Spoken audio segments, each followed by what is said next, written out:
Aloha! Welcome to the Live Ukulele Podcast. My name is Brad Bordessa. Thank you for tuning in. This is a last-minute episode since I am in the process of putting together an event to benefit the people of Ukraine with some of my peers, Neil Chin, Tobias Eloff, Victoria Vox, Kevin Carroll, Craig Chi, Sarah Mizell, and my mentor, Kyoki Kahumoku. We're going to be performing and holding workshops all day on April 9th via a live stream. I'll put a link to the stream in the podcast notes. Please join us if you can. The fundraiser is going to benefit World Central Kitchen, who is on the ground in Ukraine right now cooking food for refugees, and they're helping fund independent restaurants who are also cooking for the masses on the ground there. They're doing amazing work. You can look them up on Twitter to see the latest updates or check out their website, wck.org. And, check it out. Make sure you're comfortable with where your money is going. And then if you can, throw a donation in the bucket. The donation is run through YouTube Giving, which means the donations are accepted on the stream page. YouTube does not take a cut of your money. 100% of your donation goes directly to the cause. The donations are open now. If you want to get some money to World Central Kitchen, go help feed some folks from Ukraine. Yeah. I have honestly never really put together an event before, and I'm learning a lot and having a great time, catching up and corresponding with some of my peers and people I haven't spoken to in a while, trying to put all of this together. I'm learning about the tech side. Craig Chi is helping with the tech stuff, making sure that the live stream can be sourced from different webcams around the world as we all broadcast ourselves onto a single YouTube live stream. So thank you to Craig for volunteering to run that and make sure we've got a green room and everything's all set up on those fronts. It's quite a process, but I'm really looking forward to it. And I hope that in addition to learning and having lots of workshops that will present ideas and songs and different great things that you can work on and take away, and also performances, that we can also come together as an ukulele community and raise some money for a good cause and support folks who really are in very great need, and just do what we can, because watching all of this unfold in Ukraine has it's been really hard. Especially being in Hawaii, it's so far detached, and yet all these things are happening on the other side of the world, and it's very easy to feel helpless, and I'm sure that a lot of us have felt that way. And so by doing this and just making it happen, I'm not an event coordinator or anything, but just to get it out there into the world and to make that effort, it feels like something. And I'm sure that whatever we can raise together is going to be greatly appreciated. And along the way, we're going to celebrate, sovereignty and peace and an opposition to unwarranted aggression with the ukulele and with music. And I hope you'll join us. So once again, that's April 9th. We're going to start at 9 a.m. Hawaii Standard Time. So be sure to check out a time zone calculator to figure out what the local times are going to be. You can check out all of the scheduling and the workshop details and workshop PDF handouts on liveukulele.com/Ukraine. That's kind of my hub for pulling everything together and making sure that all my information is up to date. That is the most up-to-date information that I have and that I know. Though, disclaimer, everything is subject to change at this point because we're working with many different folks who are volunteering their time, trying to get everything lined up. Yeah. So, April 9th, 9 a.m. Hawaii Standard Time until we're done. 3 p.m. maybe is kind of what it's looking like with the current amount of participants, but we shall see. I hope you can tune in. Please spread the word. You can find a flyer on that liveukulele.com/Ukraine page that you can download and share on Instagram or Facebook or whatever you have as far as social media. Any kind of sharing is appreciated. Get the word out and really make it as big an event as we can, a celebration of the ukulele and of peace and of all those other things I spoke of, while also raising money and supporting the folks in Ukraine who are going through a severely hard time right now. So our thoughts and our prayers are with the people of Ukraine. You know, there aren't really words in the English language that kind of capture the array of emotions that come to the surface with a tragedy like this. So all I can really say that hasn't already been said and that has been said is that we're thinking of you.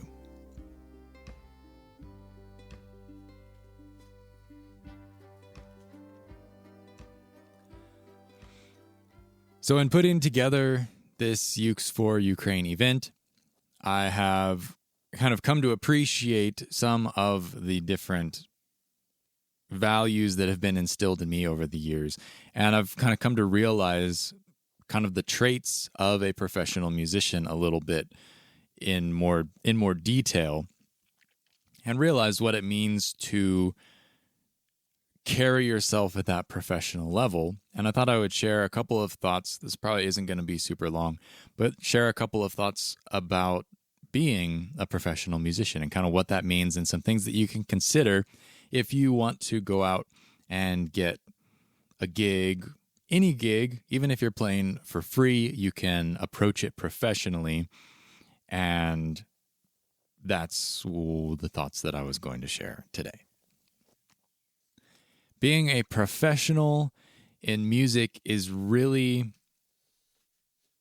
a certain kind of way of holding yourself, and being a professional that's easy to work with and someone who gets invited back to gigs or gets the call is just really making yourself easy to communicate with. I think that's one of the main things, is that especially folks who are organizing an event or being in charge of gigs at a venue, they are, for the most part, going to choose the person who's easy to interact with over the person who's maybe more musically talented but hard to get hold of, or doesn't respond, or is just generally, kind of not put together in that sense of organization and getting things laid out.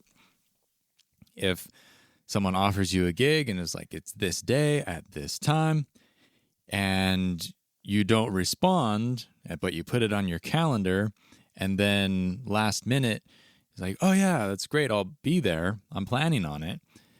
If they haven't heard from you in a week or 2 weeks or whatever it is, and they have already moved on to approaching somebody else about it, they might have booked somebody else for the gig, and now your lack of communication is impacting them, and now they have to tell you, no, I've got somebody else. Or if you, God forbid, show up to the gig, you're double booked, and then it's awkward because the musicians have to deal with who gets to play, and that's not fair to anybody.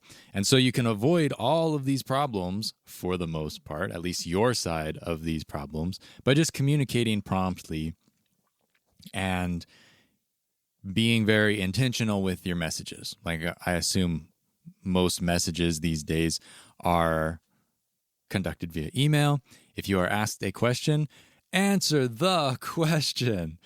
It drives me crazy when I email people and I have a number of questions for them, and then they only respond to one question, and then I have to ask the other ones again, and they still don't answer all the questions, and that's frustrating. So if you want to be somebody who is professional and easy to deal with, answer all the questions, make sure your emails are very clear, and it's okay to double check and confirm things like, say the information back to the person to make sure that you're both on the same page. If they say, I've got this date and this date available, would you like to play? Don't just say, yes, I'd like to play. Make sure you say, yes, I'd like to play on this date, blah, blah, blah.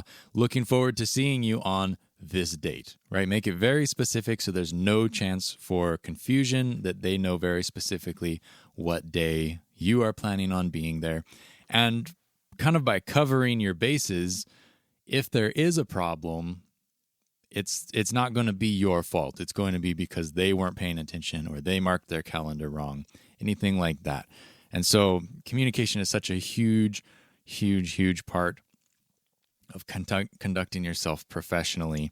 I believe it's kind of the biggest thing, and it's easy to do, really. I mean, I think there are personality types that do better with communication. My mom just said the other day that communicating with men is harder than communicating with women. I don't know if that's true. Sounds legit. But you can make efforts, whoever you are, whatever your creed, you can make efforts to be easier to deal with, and that will serve you very well, especially as if you are growing a career around it and you have a reputation of being super easy to deal with. People are going to recommend you much easier. It's like, oh yeah, they're great. Hire them. They're so easy to deal with. Just like it becomes more of a no-brainer for you to get the gig than somebody else. Whereas maybe you are a musical genius and you provide the best music in your county, but if you're hard to get hold of and you don't email people back, it's going to severely impact your ability to play in front of people, to share your genius musical ability with people, because people aren't going to want to deal with your hampered communication. And so beyond the communication, which is huge, that's like 90% of being a professional musician, is like planning and making sure things are lined up and making sure you've got the right time for the gig and the right expectations for the gig. And, what do I need to bring? What is provided? Will you have power for my PA system at the site of where you expect me to play? All those kinds of things are down to communication, and just showing up to play should be pretty straightforward, especially since you've practiced all your material and the music is what you do. A lot of times the professionalism and the planning is where a lot of musicians struggle, because they're used to playing music and practicing music, and music is what they do, but they don't necessarily consider that on the business side, you also need to have practice in communication and be able to do that well. Beyond that, being professional, to me at least, with my background and sort of values that have been instilled in me about professionalism, is you always dress up for the gig. Even if it's not a fancy gig, you don't need to come in a suit, but even if it's just a normal gig, you put on something that maybe you wouldn't normally wear. Just t-shirts and shorts.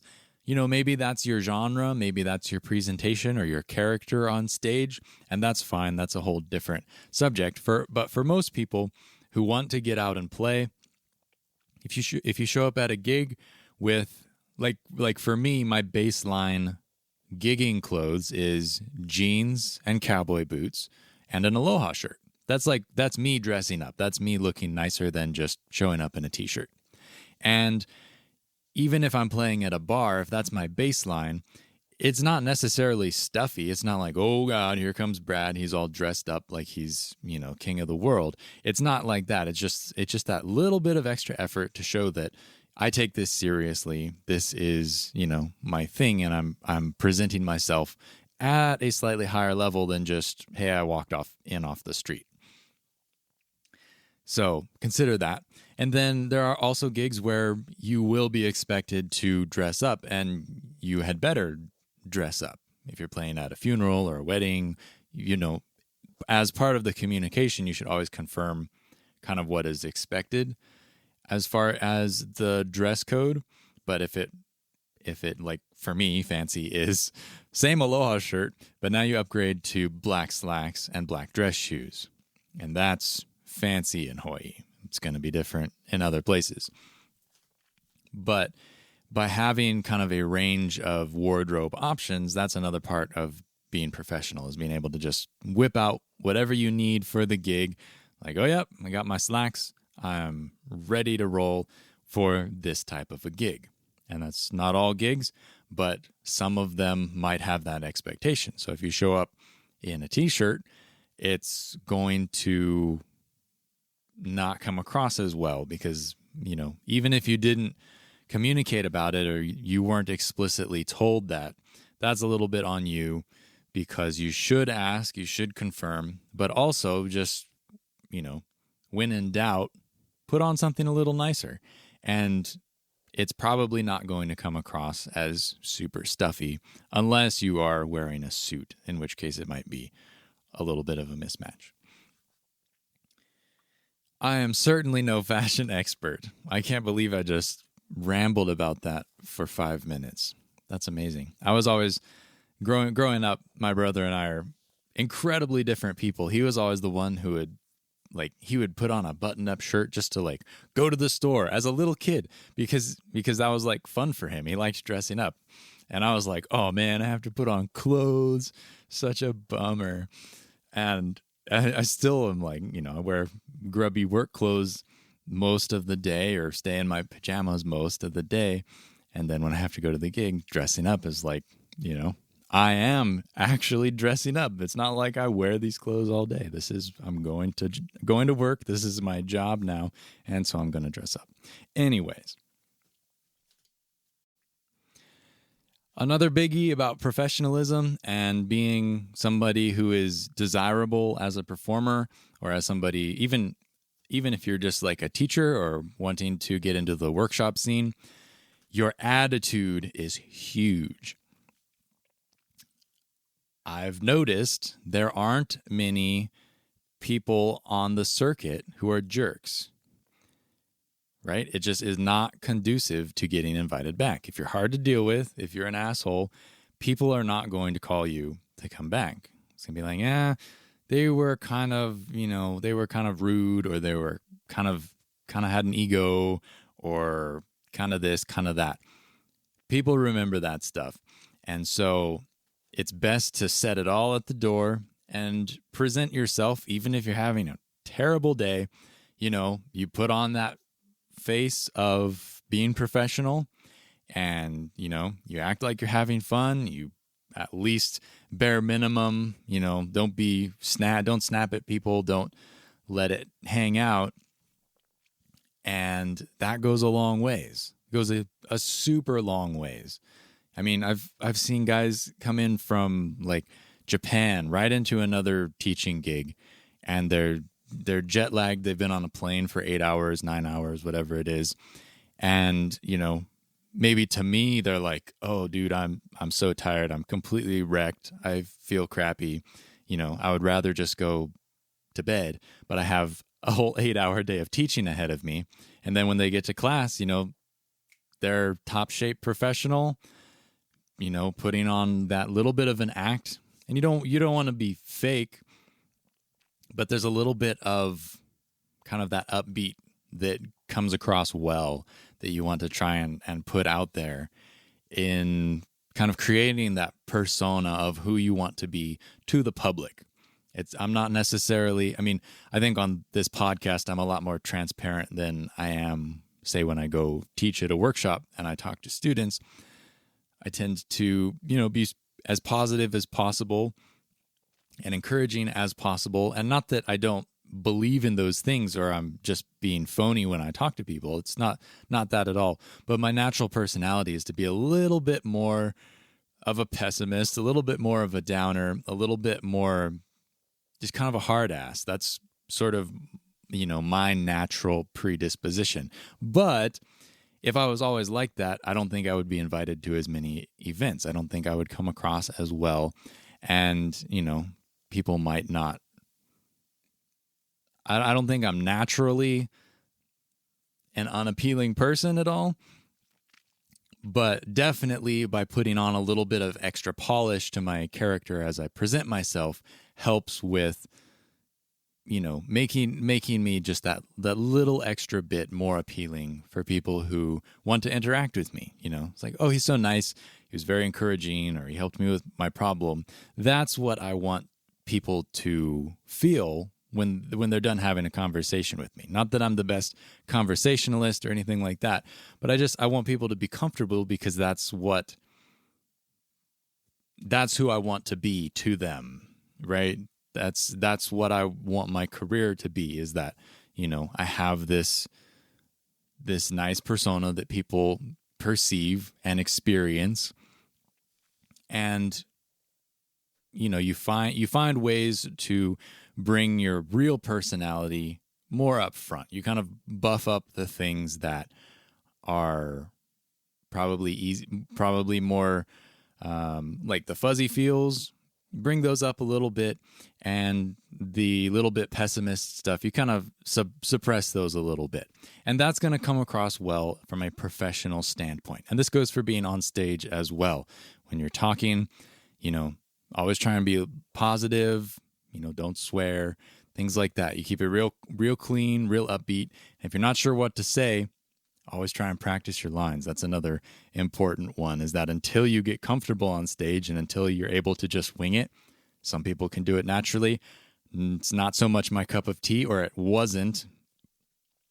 Now that I've spent so much time on stage and said enough stupid things on stage that I was embarrassed by, I've gotten better at just kind of winging it and knowing, kind of like self-censoring myself ahead of time as I say things, knowing what is going to come across poorly or what is going to hit all right. Because the things that I might joke with the crew, with my peers and stuff, that might be a different vibe and kind of a different set of expectations as to what the audience is expecting to see or the audience wants to hear. Is that if I'm, if there's some inside joke with an instructor, it might not be appropriate to bring that to the public. So just use your best judgment, and when in doubt, try and be upbeat. Try and always be patient with people. Try and always be considerate and kind, of course.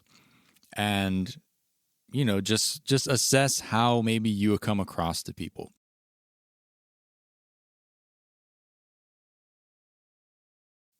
There are probably many more things that I can throw up on this list of professional items to be mindful of, but I can only think of that many right now. Like I said, this is a last-minute episode.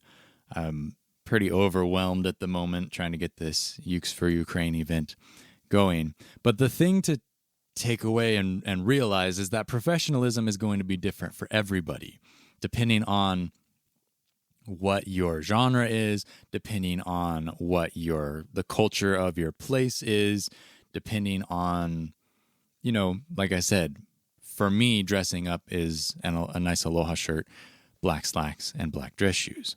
That might make me look like a bum if I went to, I don't know, some San Francisco or some big city where people are like always dressed up in their suits and they carry their briefcases. That's not my world, so I don't really know. But just that to say, it's going to look different for you. So, take all this information with a grain of salt. Main thing is that professional is kind of something that you fake until you make, and professionalism is a choice. It's just a way of being, a way of conducting yourself. It's not necessarily like I make more than 20% of my income threshold or whatever it is where you're considered a professional at something. It's not so much about that, and it's more about just how you approach it, how you present yourself, how well you communicate, how you dress up. All of these things are choices of yours that you can put out there that will make you seem more professional. Even if you're not, even if you know 3 chords and you just play 3-chord songs all in the same key for an hour or for 15 minutes at an open mic, that doesn't mean you can't act professionally to present those songs in that situation. You know, you can dress up nice, you can have a nice persona, you can practice your music until it's impeccable. That's another thing that I should mention, is that sometimes I take the music for granted, but being professional is being prepared musically, right? Some folks will have special requests for gigs, like we want you to play this song, or we want you to play this style of songs, or we want you to play, you know, only instrumental songs. You need to be prepared for that, and you need to have enough songs to get yourself through the gig, and, you know, make sure you're playing the songs that are requested or that are, you know, part of the gig. Requests usually come in, you know, higher level paid gigs. I certainly wouldn't take a bunch of requests if I was playing for free unless I felt like it. But making sure that your music is as top notch and as polished as possible for whatever level you're at is part of that being professional. If I show up to the gig and haven't practiced for 6 months and I'm super rusty, I'm going to be kind of embarrassed that that is my product in that moment. But if in just a certain instance I show up to a gig and I don't have my songs practiced, that's going to, in my mind, negatively impact my presentation and the perception of my professionalism, right? If I want to be perceived as top-notch professional, I'm going to make sure that my music is as practiced and as clean as I can make it. And then there's no more for me to wonder about at the end of the day. I won't have to think like, oh, could I have played that better? You know, that's just not something that I would think, because I left it all on the stage and that's all I have to give, and that's the best I can do. That is going to be the maximum potential of my professionalism, for whatever it's worth. So take all that with a grain of salt. Like I said, it's going to depend on your situation and your area and what you're actually doing, but any of us can carry ourselves with as much professionalism or as little professionalism as we like. It's very much a choice, and hopefully this episode just kind of gave you some ideas of what those choices and possibilities are.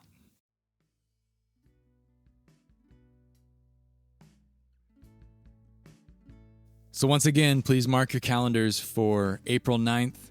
You can check out liveukulele.com/Ukraine to find out more about the workshops and performances, and also to find a time zone calculator for the event, Ukes For Ukraine. It's going to be a benefit for World Central Kitchen. They're doing amazing work feeding refugees across Ukraine, and I guess across borders in Europe where people are fleeing to. It should be a fun day. I'm really looking forward to getting everybody together and seeing what we as the ukulele community can provide for these folks who are so in need. Check out the stream. It is up now. You can set yourself a reminder so you get an email notification. Otherwise, like I said, mark your calendars, or you can join my newsletter on Live Ukulele. I'll also be sending out more details as they become apparent and reminders there as well. Thank you for tuning in.